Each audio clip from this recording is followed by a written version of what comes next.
की थी, आज 20 साल के बाद हम 40 साल के हो गए। खुदा न खास्ता अगर आने वाले वक्त में हमारे और 5-6 साल चले गए तो 45-50 साल में कौन रेगुलराइज होगा। हमारे बहुत सारे ज़मीन वाले हैं जो बेचारे बिना आर्डर के मर चुके हैं, उनके बच्चों को नौकरी नहीं मिल रही। बहुत सारे वो ज़मीन वाले हैं जिनके आर्डर हो गए, 1 साल सैलरी दी फिर गुजर गए, उनके बच्चों को नहीं मिल रही है कुछ भी, उसका ना उनको नौकरी ना कुछ। कुछ लोग हमारे वो हैं जो पिछले 20 सालों से ज़मीन दी है लेकिन आर्डर अभी तक नहीं हुए।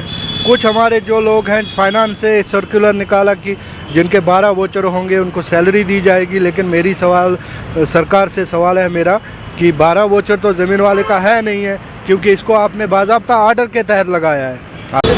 आप देख रहे हैं न्यूज़ सैर इंडिया और मैं हूँ अरफाज अहमद डैंग। अगर बात करें हम डेली वेजेस की और बात करें हम जिस तरह से लैंड डोनर्स उनको कहा जाता है जो अपनी ज़मीनें दे के जो हैं वो प्रोजेक्ट्स अपनी ज़मीनों में लगवाते हैं, और जब वो प्रोजेक्ट्स लगवाने होते हैं और गवर्नमेंट को जब वो ज़मीन की ज़रूरत होती है तब जो है सुहावने सपने जो हैं उस ज़मीन के मालिक को या उनके बच्चों को दिखाए जाते हैं कि आपको जो है आपके फैमिली में से किसी एक मेंबर को जो है नौकरी दी जाएगी और आपका फ्यूचर जो है वो सिक्योर हो सकेगा।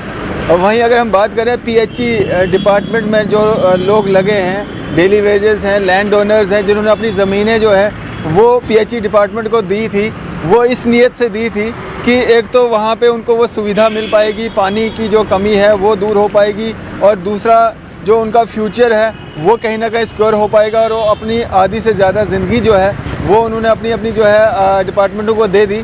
लेकिन बड़े दुख की बात है कि अभी तक उन लैंड डोनर्स को जो है उनका हक नहीं दिया जा रहा है।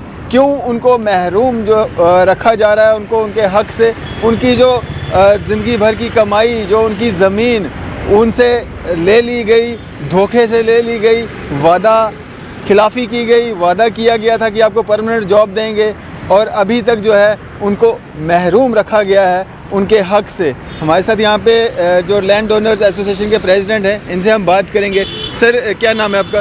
मेरा नाम मोहम्मद अकरम शाह है, मैं रिप्रेजेंट करता हूँ लैंड ओनर्स को। अकरम साहब, जब आपको लगाया गया था क्या वादे किए गए थे आपके साथ? थोड़ा सा लाउडली बोलना ताकि यहाँ पे गाड़ी आवाज़ है। जब हमने ज़मीनें दी सरकार को, सरकार आई हमारे पास, और तब क्या थी कि सरकार के पास अपनी ज़मीनें नहीं थी कहीं पे भी, तो उन्होंने कहा कि आप अपनी ज़मीनें दें, हम यहाँ पे प्रोजेक्ट बनाएंगे, बाकी चीज़ें बनाएंगे, स्ट्रक्चर जो पीएचई के थे तो वो बनाए गए, और हमें बताया गया कि आपको इसके एवज़ में रेगुलर जॉब दिया जाएगा। 2001 में 2002 2004 ऑनवर्ड्स ऐसे करते करते, लेकिन आज तक वो वादा पूरा नहीं हुआ। जी, तो कितने लोग हैं जिन्होंने ये लैंड अपनी डोनेट की है इस नीयत से कि हमें जो परमानेंट जॉब मिलेगी और हम अपना घर का जो खर्चा है वो अच्छे से चला पाएंगे? हमारे 3100 लैंड ओनर वो हैं जिन्होंने ज़मीनें अपनी दी थी सरकार को, और वो एंगेज हुए थे 6750 के हिसाब से, तो उनको ये बताया गया था कि आपको रेगुलर जॉब दिया जाएगा। और उसके बाद कुछ हमारे वो लैंड ओनर्स भी हैं जिन्होंने अभी तक ज़मीनें अपनी दी हुई हैं बेचारी सेम डेट पे, लेकिन आर्डर नहीं हुए उनके, न जाने क्या मामला है, वो गवर्नमेंट का मामला क्या है। मतलब उनको वो 750 रुपये भी नहीं मिल रहे? उनको 6750 के हिसाब से भी नहीं मिल रहा, और उनकी ड्यूटियां बेचारों की चालू हैं, और उनको धोखे में रखा जा रहा है कि उनको आज नहीं तो कल लगाया जाएगा, लेकिन सरकार आज तक उस पर एक्शन लेने में नाकाम रही है। तो जिस तरह से बाकी डेली वेजर्स जो 60,000 लगभग जो बाकी डिपार्टमेंटों के भी हैं, उनकी भी अपनी एक लड़ाई जो है, जदोजहद जो है वो जारी है, प्रोटेस्ट कर रहे हैं, लेकिन आपका जो लैंड डोनर्स का मसला है, अपनी ज़मीनें जो आपका हिस्सा है, जो आपको हिस्से में आती ज़मीन है, वो आपने डोनेट कर दी कि हमें जो है हमारा फ्यूचर सिक्योर हो पाएगा। तो ये जो वादा खिलाफ़ी जो की गई है, और ये किसी एक सरकार ने नहीं की है, ये जितनी भी सरकारें इन 20-25 सालों में आई हैं सब सरकारों ने किया है। तो क्या कहना चाहेंगे, जिस तरह से मंत्रियों की बात करें, हम एमएलएज़ की बात करें, पेंशनें डबल कर दी गई, उनके जो वेजेस हैं उसमें डबल इजाफा कर दिया गया, वहीं गरीब की अगर हम बात करें तो गरीब वहाँ का वहीं है। तो मैं यहाँ पे ये कहना चाहूँगा कि मुख्तलिफ सरकारें थी तब, पीडीपी की थी, एनसी की थी, कोलेशन में कांग्रेस भी थी, कोलेशन में बीजेपी भी आई। इनके जब आपने जैसे कहा कि इनके एमएलएज़ की बात होती है, इनके मंत्रियों की बात होती है, तो ये वहाँ पे अपने लिए तो जो कुछ करना होता है करते हैं, वहाँ स्टेट रिसोर्सेज की बात नहीं आती।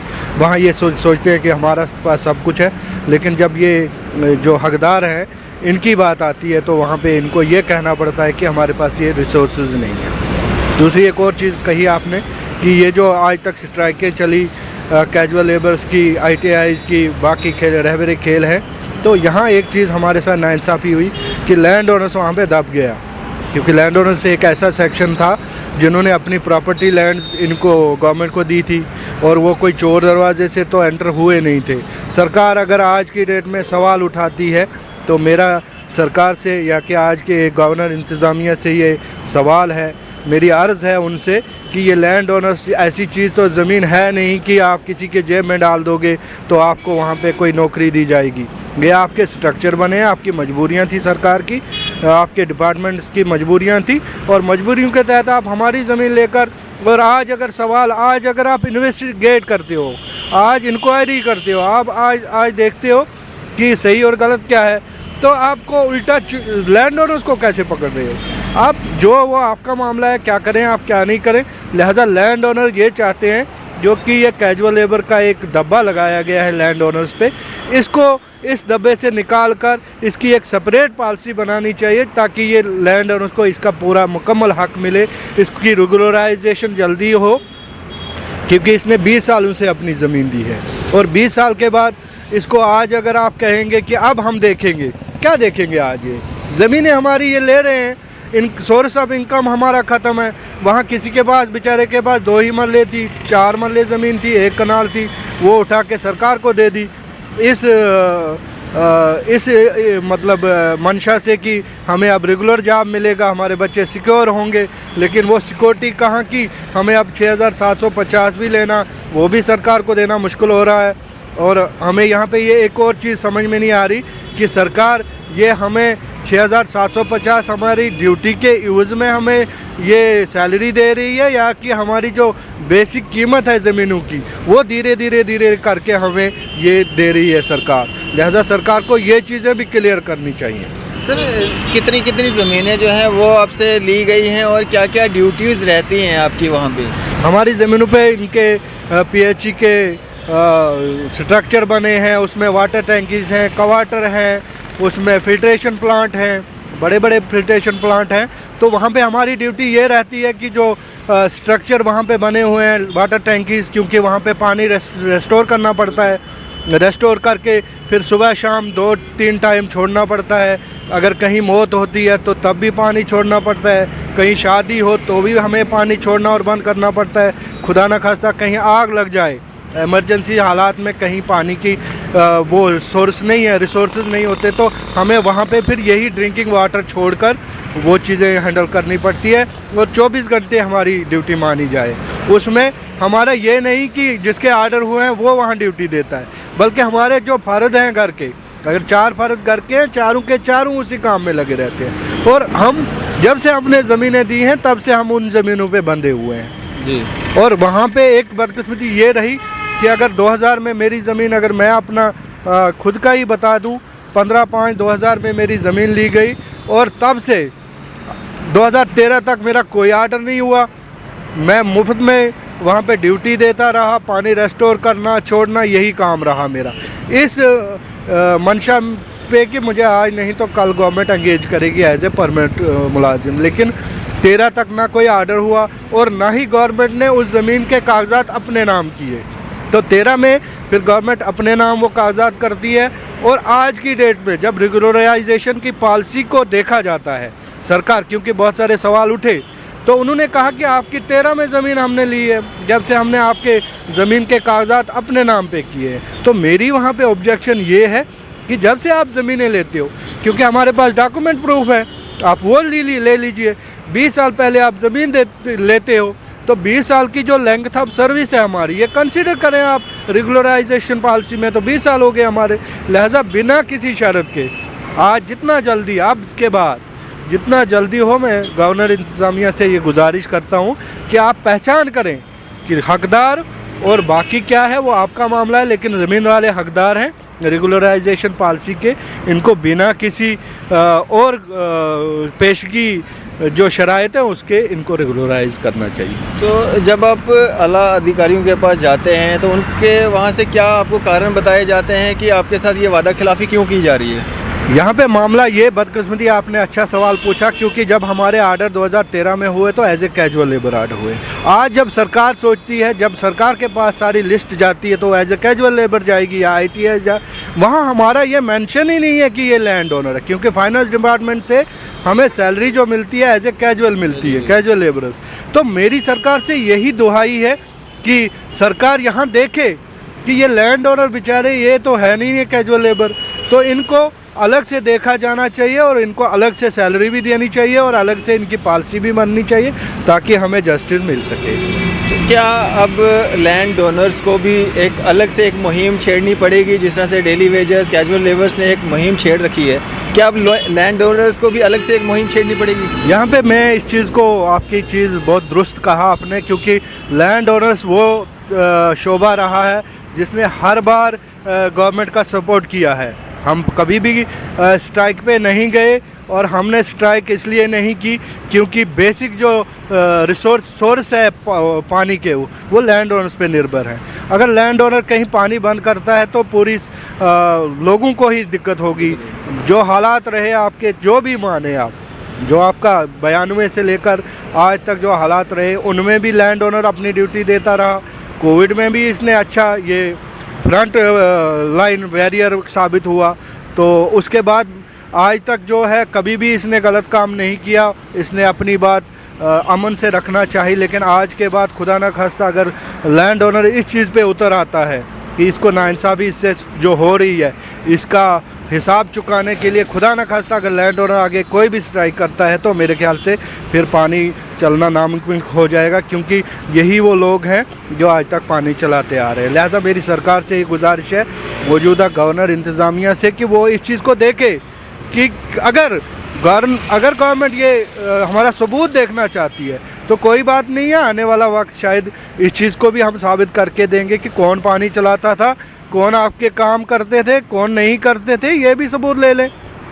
लेकिन मैं ये उम्मीद करूँगा ना, हमें ये ज़रूरत पड़ी है, हमने सब्र से काम लिया। आज भी हम उम्मीद रखेंगे मौजूदा इंतज़ामिया से कि वो हमारा मामला हल करेगी। जैसे कि बहुत सारे हमारे के शर्मा साहब थे हमारे एडवाइज़र, उनकी जो यकीन दहानियाँ थी, या भटनागर साहब भी जो आप कह रहे हैं, या हमारे MK राजू साहब हैं कमिश्नर सेक्रेटरी, जो उनकी नीयत है हमारे बारे में, मैं उसको अप्रिशिएट करता हूं और चाहता हूं कि वो उसको अब अमलाएं, उसको अब ग्राउंड पे लागू करें। क्योंकि हमारे साथ अब हमारी ज़िंदगी के तब हमारी उम्रें 20-20 साल की थी, आज 20 साल के बाद हम 40 साल के हो गए। खुदा न खास्ता अगर आने वाले वक्त में हमारे और 5-6 साल चले गए तो 45-50 साल में कौन रेगुलराइज होगा। हमारे बहुत सारे ज़मीन वाले हैं जो बेचारे बिना आर्डर के मर चुके हैं, उनके बच्चों को नौकरी नहीं मिल रही। बहुत सारे वो ज़मीन वाले हैं जिनके आर्डर हो गए, 1 साल सैलरी दी फिर गुजर गए, उनके बच्चों को नहीं मिल रही है कुछ भी, उसका ना उनको नौकरी ना कुछ लोग हमारे वो हैं जो पिछले 20 सालों से ज़मीन दी है लेकिन आर्डर अभी तक नहीं हुए। कुछ हमारे जो लोग हैं फाइनेंस से सर्कुलर निकाला कि जिनके 12 वोचर होंगे उनको सैलरी दी जाएगी, लेकिन मेरी सरकार से सवाल है मेरा कि 12 वोचर तो ज़मीन वाले का है नहीं है, क्योंकि इसको आपने बाज़ाब्ता आर्डर के तहत लगाया है। आर्डर तो गवर्नमेंट करती है, ज़मीनें तो मौजूद हैं। अगर कोई भी एजेंसी आज भी ग्राउंड पे देखे तो सारे स्ट्रक्चर मौजूद हैं, सारे रिकॉर्ड आपके पास हैं। ज़मीन वाला वहाँ फाल ही नहीं करता वो 12 वोचर के इशू में, लिहाजा उससे वो ड्रा करके उससे विड्रा किया जाए वो 12 इशू का वोचर मामला, और उनकी वो सैलरी भी दी जाए, क्योंकि आप लोगों ने आर्डर किए हैं, हमने ज़मीनें दी हैं, लिहाजा ज़मीन वाला उसमें फाल ही नहीं करता। ये मेरी गुजारिश है सरकार से। तो मैं शुक्रिया हमारे साथ बातचीत करने के लिए। और ये जो लैंड डोनर्स एसोसिएशन के प्रेसिडेंट हैं, इन्होंने अपने जो मांगे थी वो कहीं ना कहीं मीडिया के ज़रिए जो है आला अधिकारियों तक पहुंचाने की एक कोशिश की है। और जिस तरह से ये लैंड ओनर्स जिन्होंने PHE डिपार्टमेंट को जो है अपनी ज़मीनें जो है वो दे के इस उम्मीद में कि उनको जॉब्स मिलेंगी और वो कल को अपना जो घर बार है, जो अपना फ्यूचर है, उसको सिक्योर कर पाएंगे। लेकिन जिस तरह से इन्होंने कहा कि बड़े सारे लोग जो है इसी उम्मीद में जो है ज़मीनें भी दे दी हैं और अभी तक उनको ये 6,750 रुपये जो एक डेली वेजर को मिलता है वो भी उनको नहीं मिल पा रहा है, और ज़मीनें भी जो उनकी यूज़ हो रही हैं और नौकरियां भी वो लोग कर रहे हैं। तो आप खुद अंदाज़ा लगा सकते थे किस तरह की जो हमारे सरकारें जो काम कर रही हैं और ग्राउंड लेवल पे कितना बेनिफिट जो है इन लोगों को मिलता है। ना ही ये किसी स्कीम का फ़ायदा उठा सकते, ना ही इनका कोई BPL बनता है, ना ही इनको कोई घर के लिए पैसा मिलता है, ना ही कोई बाकी स्कीमें मिलती हैं, क्योंकि ये एक गवर्नमेंट जॉब में होती हैं। वहीं अगर गवर्नमेंट की हम बात करें तो गवर्नमेंट जो है इनको डेली वेजर का एक वो तमका देती हैं और तनख्वाह के नाम पे जो है 6,750 रुपये दिया जाता है। हालांकि अब लोगों को उम्मीद थी कि जम्मू कश्मीर अब UT में तब्दील हुआ है और सेंटर के सारे कानून यहाँ पे लागू हो रहे हैं और मिनिमम वेजेस एक्ट के हिसाब से जो है इनको कम से कम थोड़ी सी एक राहत मिल जाती। लेकिन अभी तक जो चीज़ें यहाँ पे ज़्यादा ज़रूरी हैं, जिससे ग्राउंड लेवल पे जो आम आदमी है उसको एक राहत मिल सकती थी, वो अभी तक यहाँ पे जो है इम्प्लीमेंट नहीं हो पा रहा है। और इन लैंड ओनर्स का जिस तरह से इशू है, जिस तरह डेली वेजेस, कैजुअल लेबर्स बाकी लोग हैं, उनसे थोड़ा सा हट के है, क्योंकि इन लोगों ने जो है अपनी ज़मीनें, जो अपना इनका हिस्सा था उसमें से जो अपनी ज़मीनें थी वो दी थी। इस जो गवर्नमेंट ने उनके साथ वादा किया था कि हम आपको जॉब्स देंगे, लेकिन कहीं ना कहीं वादा खिलाफ़ी जो है वो अभी तक होती आ रही है। और ये 3100 लैंड ओनर्स जो हैं, ये अब इन्होंने ठान लिया है कि अब ये जो है अपनी इस मुहिम को और तेज़ करेंगे और एडमिनिस्ट्रेशन तक जो है पहुंचाने की कोशिश करेंगे। फ़िलहाल आप देखते रहिए न्यूज़ सैर इंडिया। मैं अरफाज अहमद डैंग, कैमरामैन शाहनवाज के साथ।